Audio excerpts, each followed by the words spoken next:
महाराष्ट्राच्या शेतकऱ्यांमध्ये ज्वलंत असलेला मुद्दा म्हणजे पीक कर्जाचे निकष।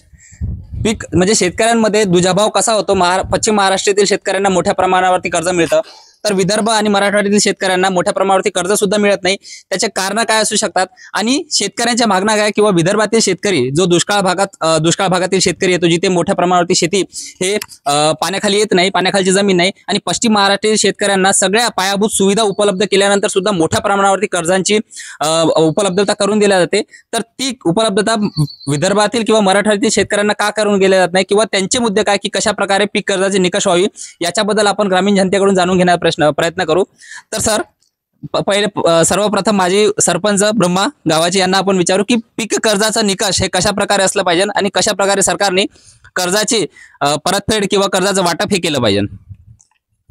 जे सर पीक कर्जाचे जे निकष आहेत का नाही, एकंदरीत आमच्या तरी भागामध्ये तर एकरी 15 ते 20 हजार किंवा 25,000च्या वर पीक कर्ज भेटत नाही। आणि 25,000 रुपये भेटल्याच्या नंतर ते 25,000 रुपये त्या शेतकऱ्याचं काही होत नाही। आणि दुसरे जे आम्ही जे कर्ज घेऊन राहिलो, कमीत कमी एकरी 1 लाख रुपये कर्ज द्यायला पाहिजे। आणि ज्यावेळेस ते बी रिन्यू मारतो आम्ही, त्यावेळेस शासनाचा जो काय 3% किंवा 4%चे व्याज घेऊन राहिलं शासन, तर ते 4% व्याजाची रक्कम घेतल्याच्या नंतर ते खातं रिन्यू करायला पाहिजे। पण नेमकं होऊन राहिलं काय, जे बँकेचे जे कर्मचारी आहेत ती पूर्ण रक्कम भरायला लावतात। पूर्ण रक्कम भरायची म्हटलं की तो जे शेतकरी आहे तो 1 डबल सावकारीदाराकडे फिरतो, त्याच्यानंतर 3 रुपये शेकड्याने तो घेतो, त्याच्यानंतर भरल्याच्या नंतर ती 15 दिवसांनी किंवा महिन्यानं कोऑपरेटिव्ह जे बँक आहेत, डिस्ट्रिक्ट कोऑपरेटिव्ह, ह्या तर 2-2 महिने कर्ज परत देत नाहीत। कमीत कमी मिनिमम 1 महिना ती जी भरलेली रक्कम आहे त्याचा 3 रुपये शेकडा व्याज हा शेतकरी त्या लोकांना देतो। त्यानंतर हे कर्ज ते तुम्हाला 5% राखीव वाढवून द्यायला लागले। 5% वाढीव, पहिले 25 आणि डबल 2-3 हजार रुपये वाढवून देऊन राहिले। ते व्याज जे 3,000 रुपये वाढवून देऊन राहिले ते सावकाराच्या घरात चाललं। ते शेतकरी जिथं आहे तिथंच आहे। कमीत कमी शेतकऱ्याला एकरी 1 लाख रुपये द्यायला पाहिजे। आणि त्याच्यानंतर ज्यावेळेस रिन्यूचा टाइम येतो वर्षाच्या नंतर, तर त्याच्यावरचं व्याज घेऊन ते अकाउंट पुन्हा रिन्यू मारायला पाहिजे। तर तो शेतकरी कुठेतरी वाचेल, नाही तर शेतकरी हा कोमा चालला म्हणजे मरणाच्या दारात चालला। भाषा घेऊन राहिला, आत्महत्या करून राहिला, त्याचे हेच सर्वात मोठे कारण आहेत। आणि वास्तविक पाहता विचार केला तर जर शेतकऱ्याला जर हमी भाव भेटला, तर तुमची आता यावेळेस जे शासनाने शिंदे साहेबांची लाडली योजना काढलेली, लाडली काय बहीण योजना ठीक आहे, चांगली योजना आहे। पण सर तुझा जे लाभ आहे जास्त चिटिंग करणारेच घेऊन राहिले। एक म्हणजे प्रत्येक कुटुंब अलग दाखवलेला आहे। भले एका जागेत राहत असतील, पण मुलगा अलग, बाप अलग, त्याचा भाऊ अलग, हे पूर्ण चुकीचे विषय आहेत। तर त्याच्यामुळे याच्यात जे चिटिंग करणारे लोक आहेत त्याचा तेच जास्त फायदा घेऊन राहिले। सर्वसामान्य माणसाला याच्यामध्ये कुठंच फायदा नाही होऊन राहिला। त्यामुळे कमीत कमी शासनाने शेतकऱ्याच्या या विषयावर तरी थोडंसं लक्ष देऊन जी पीक कर्जाची जी मर्यादा आहे हे कमीत कमी एकरी 1 लाखापर्यंत तरी जाऊ द्यायला पाहिजे। आणि ज्वलंत प्रश्न हाच आहे की जे रिन्युअल येते त्यावेळेस व्याज भरून ते खातं रिन्युअल मारायला पाहिजे। तर मित्रांनो, जसं की आपण बघितलं की सरसकट कर्जमाफी ही शेतकऱ्यांना पण नको, पण वेळेवरती कर्ज उपलब्ध करून देणे। आणि जे सावकारांच्या घशामध्ये शेती जाते, कशामुळे की शेतकऱ्यांकडे कर्ज भरण्यासाठी तेवढा मोठ्या प्रमाणात पैसा नसतो, त्यामुळे त्यांना सावकाराकडून कर्ज घ्यावं लागतं। आणि बँक 1 किंवा 2 महिने लेट कर्ज दिल्याने ते व्याज त्यांना परतफेड करावं लागते। त्यामुळे शेतकऱ्यांवरती अतिरिक्त बोजा हा चढतो, त्यामुळे शेतकऱ्यांचं नुकसान होतं। त्यामुळे वेळेवरती कर्ज देणं किंवा कर्जासाठी पूर्ण रक्कम जर नसेल तर व्याज घेऊन पुन्हा रिन्युअल करणं हे कमीत कमी सरकारने करायला हवं। आता आपण दुसऱ्या काही लोकांचे ओपिनियन जाणून घेण्याचा प्रयत्न करू। सर, तुमचं नाव समोर या। बोला। नमस्कार सर। नमस्कार सर, बोला। काही नाही, आम्हाला फक्त कर्ज द्यावं वाढून बँकेचं। आमच्या थोड्याफार छोट्या गरजा आहेत, तितके आम्हाला पूर्ण झाले की आम्ही शासन कोणतंही बी नाही, एटीएम बीटीएम समजायलेलो। महाराष्ट्रात आम्ही करतो, एकाला मतदान सरकार होते, दुसऱ्याचं तयार, पण आमच्या हातात 2 रुपये सुद्धा आलेले नाहीत। जसं पहिलं असं काँग्रेसचे एकदम असं राजीव गांधींनी म्हटलं होतं की बा गावापर्यंत पैसा कधी पोहोचणार पूर्ण, आम्ही या ठिकाणी 1000 रुपये जर टाकले तर गावापर्यंत 5 रुपये चाललेत। तसं जात आहे सुद्धा आमचं हे आहे असं शेतकऱ्याचं। तर आम्हाला असं म्हणणं आहे की आम्हाला तुम्ही फक्त आमची जी जमीन आहे 10 लाख रुपये, 15 लाख रुपये, 20 लाख रुपये एकराची, ती जमीन आम्ही तुम्हाला गहाणात द्यायलो सरकारला, अशा द्यायला असं बँकेला। तर बँकेनं कमीत कमी 10 लाख रुपयापेक्षा आम्हाला अशा लाख रुपये द्या कर्ज तुम्ही। तर म्हणजे आमच्याला खत बियाणं, काही एकदम फवारणी, काही मजूर, काही दवाखाना, या अशा गरजू जो आहे तर आम्ही एकदम असं सावकाराच्या दाढत जात नाही। आणि आम्हाला वेळेवर तुम्ही कर्ज न दिल्यामुळं असं बँकेचं आम्हाला असं मजबुरीने सावकारापाशी जावंच लागते हे असं आता सावकाराचं जर आम्ही जर म्हणलं तर सावकार आम्हाला रुपया देत नाहीत. मग काय आम्हाला काय करणार आम्ही शेवटी आत्महत्याकडेच वळायचा प्रश्न याला मग आम्ही नाही करणार. पण आमच्या आजूबाजूचे लोक चाललेलेच आहेत त्या मार्गावर जवळपास 70% लोक गेलेले आहेत. 70-75% गेलेले आहेत. पैशावालाच व्हायला आणि गरीबच होत चाललेला इतकंच माझं म्हणणं आहे. बाकी याच्यापेक्षा जास्त म्हणणं आहे. सरकारने याच्यावर विचारच करायला पाहिजेत. तर आता सरकारने विचार करायला हवा आणि लोकांचे मतं सुद्धा आपण जाणून गेले. पण सरकारचा एक महत्त्वाचा प्रश्न आहे की आम्ही कर्ज देतो पण त्या कर्जाची परतफेड हे लोकांकडून होत नाही. त्याच्यामुळे कर्जाचं पुनर्वाटन किंवा पुनर्गठन करण्यामध्ये सरकारला सुद्धा त्रास होतो. तर याच्याबद्दल लोकांचं काय म्हणणं आहे की बाबा शेतकरी कर्ज घेतात आणि कर्जाची परतफेड करत नाही असं जे सरकारचं म्हणणं आहे याच्यावर तुमचं काय म्हणणं आहे? सरकारचं कर्जाची परतफेड न करण्यासाठी म्हणजे एक तर शेतीवर अवलंबून असते सगळं. पाणी पाऊस का बरोबर नाही पडत त्याच्यामुळे मग एवढं परतफेड शेतकऱ्याकडून होत नाही. त्याच्यामुळे शेतकरी अडचणीत येते. लग्न कार्य लग्न कार्य काही दुःख सुख ह्या गोष्टी चालूच असतात. आणि हे जे कर्ज आहे कर्ज समजा 10 लाख रुपये एकराची जमीन आणि ती जर समजा 20,000 गहाण देऊन फक्त 20,000 रुपये कर्ज देतात 20-25,000 तर त्याच्यात शेतकऱ्याची कुठंच बरोबरी होत नाही. त्याच्यामुळे शेतकऱ्याला काढला तर व्याजीच पैसे 3% पैसे काढले की ते शेतकरी केव्हा बी घाट्यात राहते. त्यासाठी आमच्या सरपंचाचं म्हणणं सर्व शेतकऱ्याचं म्हणणं किंवा सरकारने एकरी 1 लाख रुपये कर्ज द्यायला पाहिजे. काकांनी अतिशय उत्तम मुद्दा मांडलेला आहे की विदर्भामध्ये मराठवाड्यामध्ये जसे पश्चिम महाराष्ट्रामध्ये शेतीसाठी पायाभूत सुविधा उपलब्ध आहे. जिथे तिथे डॅम्प आहेत, विहिरी आहे, सरकारकडून प्रोव्हाइड करणारे सबसिडी आहेत. तशा मोठ्या सुविधांचा अभाव हा विदर्भामध्ये जातो. त्यामुळे शेतकऱ्यांचं कर्जमाफी किंवा शेतकऱ्यांना कर्ज देऊन ह्या गोष्टी भागणार नाही. तर शेतकऱ्यांनी जो मूलभूत सुविधा आहेत जसं वेगवेगळ्या सबसिडी प्रोव्हाइड करणं, जमीन पाण्याखाली कशी येईल त्याच्यासाठी प्रयत्न करणं, पाण्याचं प्रमाण किंवा डॅम्सचं मोठ्या प्रमाणावरती प्रमाण वाढवणं. जोपर्यंत शेतकऱ्यांच्या बांध्यापर्यंत पाणी पोहोचणार नाही तोपर्यंत कोरडवाहू शेतीवरती शेतकऱ्यांचं जीवन हे चालणार नाही आणि हे प्रश्न वारंवार निर्माण होतील. कारण की जर शेती ही जर फक्त वरच्या पाण्यावरती असेल तर 100% रिस्क तिथे इन्व्हॉल्व राहते. तुम्ही किती मेहनत करा आणि शेवटी जर तुमच्याजवळ काहीच उरलं नाही तर शेतकरी कर्ज भरेल तरी कुठून, हा शेतकऱ्यांचा एक महत्त्वाचा मुद्दा आहे. तर शेवटी आपण या गोष्टीचं समप करू की शेतकऱ्यांसाठी सरकारने कोणत्या अशा सुविधा उपलब्ध करायला हव्या की कर्जामध्ये अशा कोणत्या प्रकारची डील द्यायला हवी जेणेकरून शेतकऱ्यांचा फायदा होईल आणि सरकारला आणि शेतकरी स्वतःच्या पायावरती उभा राहून शेतकऱ्यांना आत्महत्या करण्याची किंवा परत कर्जाच्या त्या चक्रव्यूहामध्ये फसण्याची वेळ येणार नाही. तर आपण सरपंचाकडून जाणून घेण्याचा प्रयत्न करू. गजानन इसापुरे. सरकार शेतकऱ्यासाठी खूप काही करतं आणि करत आहे. पण शासनाच्या काही जी योजना येतात का नाही हा योजना पूर्ण शेतकऱ्याच्या डोक्यावरून जातात. त्यातली एक योजना सांगतो की इरिगेशनसाठी म्हणजे स्प्रिंकलरसाठी ड्रिपसाठी सरकार शासन अनुदान देऊन राहिलं. जवळपास 80% काहीतरी अनुदान देऊन राहिलं.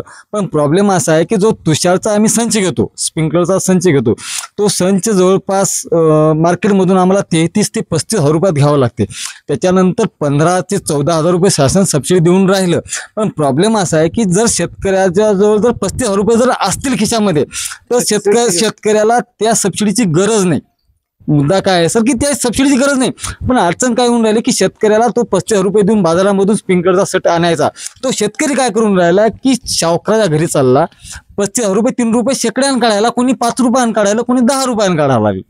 त्याच्यानंतर शासन सबसिडी देऊन राहिलं 3 महिने 2 महिने, आता तरी 2-4 महिन्यात निघून राहिली. पण बाकी आम्ही 15-16ला एक स्प्रिंकलरचा सेट घेतला होता सर, त्याची सबसिडी अजूनही जमा झाली नाही. तर मुद्दा काय आला की सरकार बदललं. म्हणजे शासनाची चिवत्यागिरी पहा तुम्ही. जर सरकार जर बदललं तर मग शेतकऱ्याची सबसिडी बुडवता का तुम्ही? डायरेक्ट बुडवली त्यांनी. कारण आमच्या ते फायलच दिले नाही त्यांनी. 15-16 मध्ये 14चा 15चा जो आहे तो पिरियड त्यांनी आमची सबसिडी दिलीच नाही. पण आता प्रॉब्लेम काय आला सर, 35,000 रुपये 30,000 रुपये त्यावेळेस आम्ही 32ला घेतला. 32,000 रुपये सावकाराचे आणले. त्याच्यावरून तो स्प्रिंकलरचा सेट घेतला. सेट घेतल्यानंतर त्या 32,000 रुपये 3 रुपये शेकड्यानं चालले, तो तर गेला. त्याच्यानंतर पण ठीक आहे, ठीक ते बी समजून घेऊ आम्ही. पण ज्यावेळेस शेतामध्ये त्या स्प्रिंकलरनं पाणी द्यायचं त्यावेळेस शासनाची लाईट नाही. दुर्दैव शेतकऱ्याचं म्हणा किंवा मग महाराष्ट्रातील जनतेचं म्हणा, हे खूप मोठं दुर्दैव आहे. शेतकऱ्याला लाईन भेटते रात्री 10 ते सकाळी 6. रात्री 10 ते सकाळी 6 शेतकऱ्यांना कोण्या हिशोबात सर पाणी द्यायचं, हा सर्वात मोठा मुद्दा.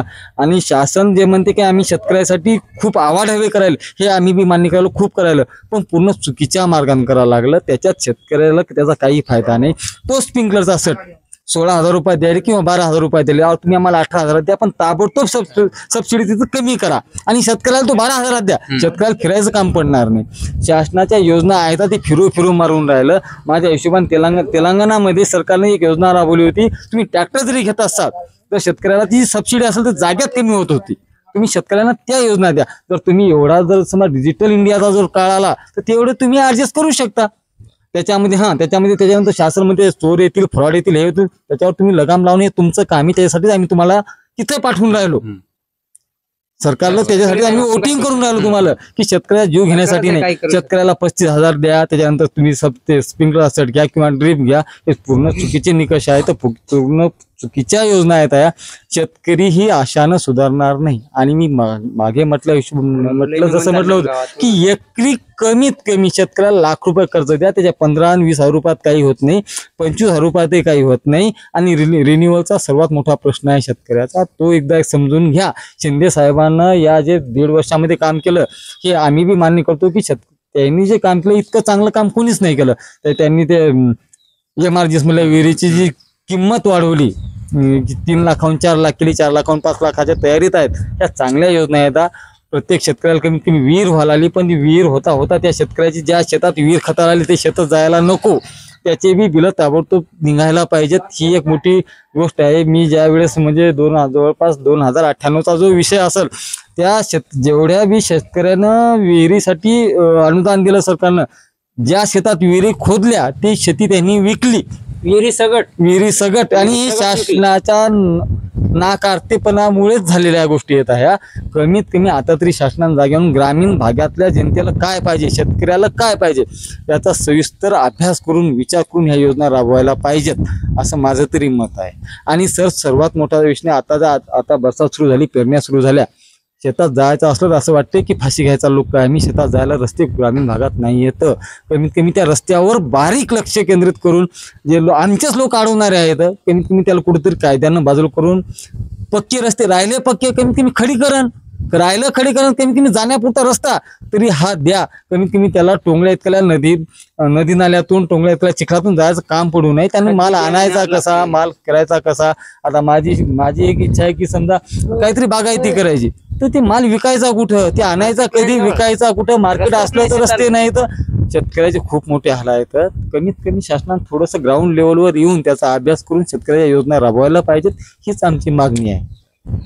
तर मित्रांनो, तुम्ही बघितलं भरपूर वेळेस असं म्हणलं जातं की ग्रामीण भागातल्या लोकांना काय समजतं, पण गव्हर्नमेंटच्या योजनांची तंतोतंत माहिती फॅक्ट्स अँड फिगर सोबत इतिहासाचे दाखले देऊन सुद्धा कशा प्रकारे लोक हे लोकांसमोर मांडतात आणि कशा प्रकारचे फॅक्च्युअल मुद्दे हे लोकांसमोर मांडतात. शहरातील जनता हे जे म्हणते की ग्रामीण भागातलं काही समजत नाही किंवा ग्रामीण भाग हा शिक्षणाच्या दृष्टीने माग आहे, पण तुम्ही जर हे संभाषण ऐकाल तर तुम्हाला समजेल की किती फॅक्च्युअल आणि किती तंतोतंत गोष्टी या लोकांनी तुमच्यासमोर मांडल्या आहेत. तर याच्याबद्दल तुमचं मत काय आहे आणि हे जे शेतकऱ्याचे मुद्दे आता शेतकऱ्यांनी सांगितले आहे, हे सरकारने त्याच्यावरती नक्कीच लक्ष केंद्रित करण्याची गरज आहे आणि पायाभूत सुविधा या शेतकऱ्यांना मिळण्याची गरज आहे. आणि जे सबसिडीचं सरपंचांनी सांगितलं की किती तंतोतंत आणि किती फॅक्च्युअल मुद्दा आहे की लोकांना वाटतं एकीकडे शेतकऱ्यांसाठी सरकार खूप करत आहे. हो, शेतकऱ्यांसाठी योजना चांगल्या आणतात, पण त्या योजनाची अंमलबजावणी जर योग्य वेळेवर होत नसेल तर योजना ती कशी फेलीवर जाते आणि कशा प्रकारे ती योजनाच हे शाप बनवू शकते हे सुद्धा त्यांनी सांगितलं. की ज्या शेतकऱ्यांना विहिरी मिळाल्या त्या शेतकऱ्यांना त्या विहिरी खोदून ते शेत विकण्याची वेळ आली, कारण की सरकारच्या नाकारतेपणामुळे, सरकारने योग्य वेळेवर न दिलेल्या सबसिडीमुळे किंवा योग्य वेळेवर न पुरवलेल्या मदतीमुळे. तर मित्रांनो, तुमचं मत काय हे तुम्ही प्लीज तुमच्या कमेंट बॉक्समध्ये सांगा. आणि एक मिनिट.